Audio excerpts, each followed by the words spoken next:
There, Shelley Sanders here, psychic medium, business intuitive, and welcome to Spiritual Sunday. So you know what to do. Like and subscribe so you'll know when I'm going live, and then also share so that we can get this out to as many people as possible.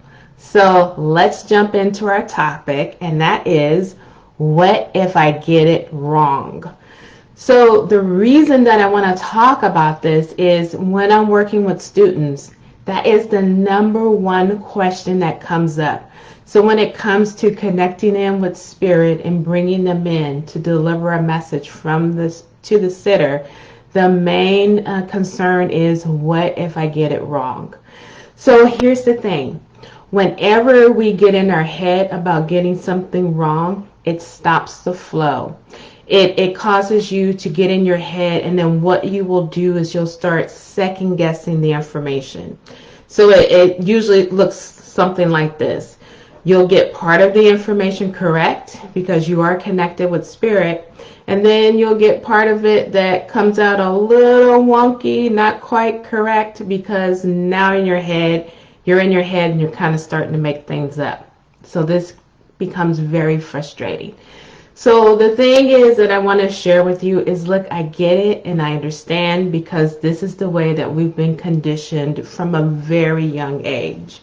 So for me, when I was in the second grade, my favorite teacher was Miss Crown. And each week she would give us a spelling test. And then after the spelling test, she would have us to read quietly, and then she'd have all of our papers in front of her, and she would open up her drawer and she'd pull out this ink pad, and then she had this special pen that she would use, and on this pen she would stick on this stamp, and this stamp was a happy face. So as she go through the papers, for anyone that got 100%, they got all of the words spelled correctly, she would dip her stamp into the red ink, and then she would press it on the sheet. And so as I was watching her, I'm wondering, is that my paper? Did I get it all right? Will I get that red happy face this week? And so when it was time for her to start handing out the papers so we can see how we did, like, I would have my hands out like this, like, okay, is this it? Am I going to see that red happy face? So it starts off so early, right? So for me, that getting it right showed up as a red happy face. For you, it could be stars or the letter A, receiving A's, straight A's. So because we've been conditioned to getting things right, when it comes to working with spirit, we want to take that same sense of getting it right, and we want to drag it into the readings. But the thing is with the readings, is you have to realize that it's just based on your interpretation, how you're getting the information from spirit, and how you deliver it. So there is a high percentage that you will get a no, because no one is perfect, and at some point we all get it wrong. But if you're afraid of hearing the word no, you're going to hold back. You're going to skim the very top surface, and you're not going to go deep. You're not going to be able to really unfold the story, because you don't have any skin in the game, because you want to be comfortable, and you want to be right, and you want to rush through that reading as quickly as you can. So here's something that I do in order to relax my mind, and it's something that I share with the students, and I want to pass this tip along to you. So the first thing that I do, if I'm working one-on-one with a client, or if I'm in front of a group, I will share with them how I work. And within that, I will say, if this information, if you could take this information, I need for you to say yes. If you can't take the information, say no. And then at this point, I will tell them, it is okay if you say no. Because when you say the word no, it lets me know that I just misinterpret what spirit gave to me. So I'll go back to spirit. I'll ask them to rephrase it or give it to me differently, so that when I give it to you, it makes sense. So this immediately puts the sitter where they're relaxed. They're just like, okay. So now they don't have to worry about your ego or hurting your feelings because they know it's okay to say no. Plus, you do want to get that no because you want to know when you've kind of gone off the side road and you want to get back on track. And so if the energies aren't lined up, you want to make sure that you can get the information again and then re-give it so that it makes sense to the sitter. So let me just share with you how this would play out. So the last group that I taught, one of the things that I offered was a bonus class. And during this bonus class, I walked them through how to do a reading from beginning to end. So as I shared with them what was coming through and what the loved one was giving me, I was breaking it down for the students step by step so they can really catch on to it and it can make sense. So during this bonus training, I had a mother and a grandmother that stepped forward from the other side. And their daughter, I was giving the information to the daughter.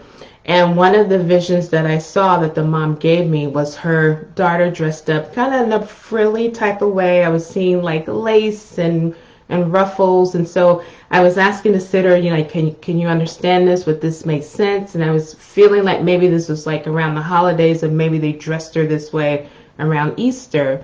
And then she said no. So I thought, okay, so let's go back up to mom. Can you give it to me a little bit differently? And then when mom gave it to me differently, she showed me her daughter being dressed up, and then she also gave me the word makeup. And it's like, okay, would you understand that you would play dress up and you would put on makeup? And then the sitter said yes. So it's just a matter of just getting it a little bit differently and being able to give it. And because I was able to do that, that like really put a smile on her face, and it helped her to remember something that she maybe hadn't thought of in maybe 10 plus years. So the thing is when you're okay with getting a no, you don't freeze up, you don't tighten up with your muscles, you don't get in your head, and you don't freak out. Another tip that I'd like to share with you is don't make it about you. Make it about spirit, make it about the sitter, because when you take that pressure off of yourself, then hearing the word no is no big deal. And if you watch any well-known medium, you know, from time to time, they hear the word no and they go, that's okay. And then they'll rework it and rephrase it in order to turn it into a yes. Now, I find that once you start to relax around this, here's what happens. The energy begins to increase. So if you find yourself that you really get in your head, and when you start to give a reading, if you give some information and then you close your mouth and you close your eyes and you're trying to figure it all out in your head and then give some more information, what this is going to do is it's going to create these very long pauses. And it's kind of weird because then the energy will sort of drop off, because you're trying to get it perfect in your head first. And so whenever you're trying to get it perfect in your head first, you're not going to get that continuous flow. So here's what I invite you to do is to take one of these 2 tips that I shared with you, and before you start working with anyone, whether you're practicing or it's professional, share with them how you work and let them know that it's okay to say the word no. And then that way it relaxes you and it relaxes your sitter. And then the second tip that I want you to consider is take the pressure off of yourself and make it about the sitter and make it about spirit and how you can provide some information in order to make the sitter's experience better. So when you take that focus off of yourself, then it's so much easier to deliver a message, to get that information consistently. And then you find that you start to smile and you laugh and your personality comes out and you really start to enjoy the reading. So I hope that these tips really help you, because it's just something that I noticed with students, and I just wanted to come on live today to share this with you in case you're finding yourself having a very similar struggle. So let me share with you what I have coming up. So for those of you who are currently doing mediumship readings, you're intermediate and you're really looking to take it to the next level, where you want to get more evidence, where you like to start sharing information consistently, You want to be able to shorten up those pauses so they're not so long in between the next piece of evidence that you give, and really figuring out like where is spirit taking you, and kind of like where are they hovering to where they want you to start to unfold the story, and then you can start to go a bit deeper. So if that's something that you're interested in and you want to be in an environment where you get to practice and we can have a lot of fun together, I want to invite you to join me. I have a 4-week class coming up. It's called Mediumship Techniques, and it starts on Thursday, November 14th. And the URL to join us is mt4.eventbrite.com. Now, if you are a beginner and you're starting to get your feet wet and you're really curious about oracle cards and would love to learn how to read oracle cards without using the book, I do have a free masterclass coming up, which is called Oracle Cards for Beginners. And so on this masterclass, I am going to be doing some readings live, and we're going to have fun, and I'm going to walk you through how to do readings, and I'm going to give readings as well. So the URL to join us there is oracle.eventbrite.com. So I hope that you had a great time with these tips. I had a wonderful time sharing them with you. Take care and have a great day. Bye.